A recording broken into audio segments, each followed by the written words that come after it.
Umpu Sekehumong atau Ratu Sekerumong gelarnya. Sialnya, ratu ini adalah penguasa terakhir kerajaan Skala Brak, sekaligus generasi pamungkas orang-orang suku Tumi, yang kerap diyakini sebagai leluhur asli orang Lampung. Pada perjalanan abad ke-16 Masehi, Skala Brak kedatangan rombongan tamu tak diundang.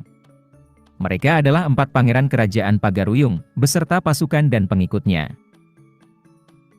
Pagaruyung yang berpusat di Batu Sangkar Sumatera Barat, itu sudah menjadi kerajaan Islam. Sementara Skala Brak masih menganut ajaran leluhur dan Hindu. Ratu Sekerumong bertahan sekuat tenaga menghadapi serangan dari orang-orang Pagaruyung.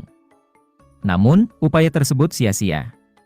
Kerajaan Skala Brak akhirnya jatuh. Orang-orang suku Tumi pun tercerai-berai, kabur ke segala arah demi menyelamatkan diri. Era baru di bumi Lampung pun segera dimulai. Nama dan penyebutan Skala Brak punya banyak versi. Ada yang menyebutnya dengan istilah Sakala Bara, Skala Begak, Segara Brak, hingga Skala Brak. Namun yang pasti, semuanya merujuk sebuah unit masyarakat yang didirikan suku Tumi pada abad ke-3 Masehi.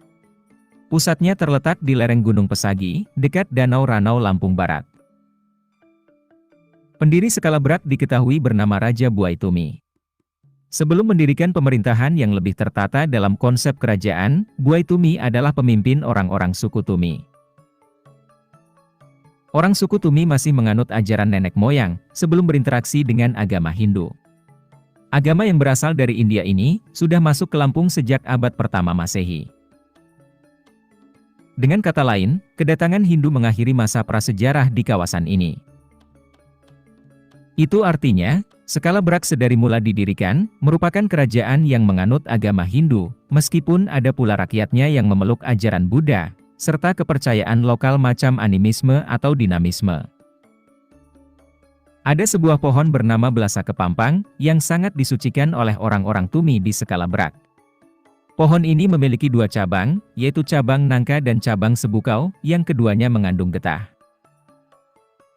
Jika terkena getah cabang sebukau, orang bisa terkena penyakit kulit, dan berbahaya apabila dibiarkan begitu saja. Namun, ternyata ada obatnya, yakni getah dari cabang nangka. Adanya 2 cabang dengan 2 getah yang bertolak belakang dalam satu pohon, inilah yang membuat Belasa Kepampang dikeramatkan. Kepercayaan ini tak hanya diyakini penduduk kerajaan Skala Brak saja, melainkan diterima juga oleh warga dari daerah lain, yang bermukim di sepanjang aliran Wei Komering, Wei Semangka, Wei Sekampung, Wei Seputih, Wei Tulang Bawang, Wei Umpu, Wei Rarem, dan Wei Besai. Bahwa kerajaan di lereng Gunung Pesagi itu dirintis suku Tumi, dibuktikan dengan ditemukannya sejumlah peninggalan, seperti batu-batu, tapak bekas kaki, altar upacara, hingga tempat untuk eksekusi mati. Louis Charles Damai 1995, dalam Epigrafi dan Sejarah Nusantara menyimpulkan, prasasti tersebut merupakan peninggalan kerajaan Skala Brak pada era suku Tumi. Kerajaan Skala Brak bertahan sangat lama.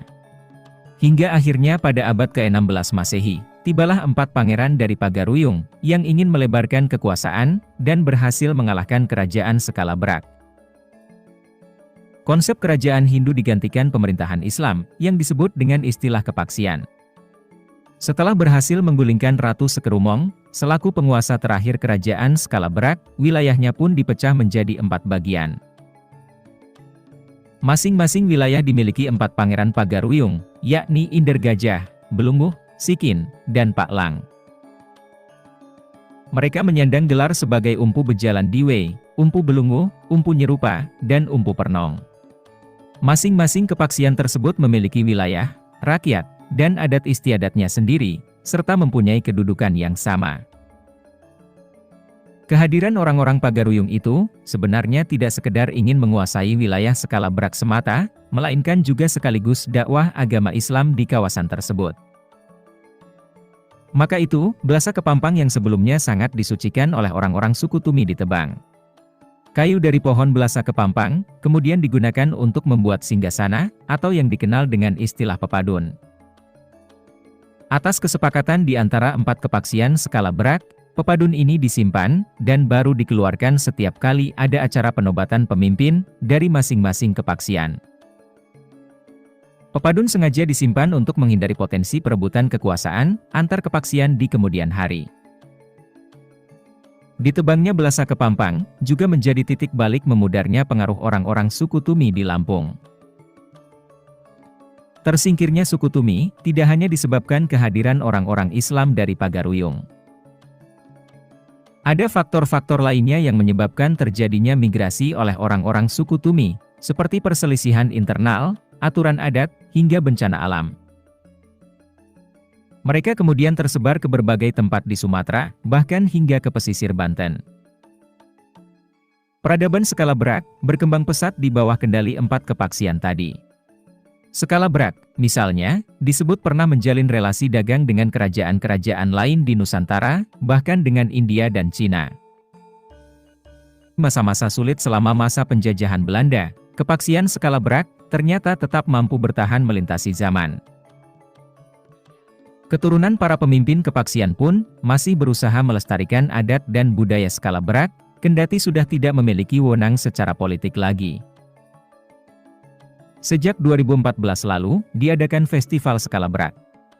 Selain untuk memperingati Hari Lahir Lampung Barat, agenda budaya ini diadakan untuk mempertahankan eksistensi kepaksian skala Brak, yang sebenarnya sudah muncul sejak awal Masehi di Lampung, dengan segala dinamikanya, termasuk terusirnya suku Tumi dari tanah asalnya sendiri.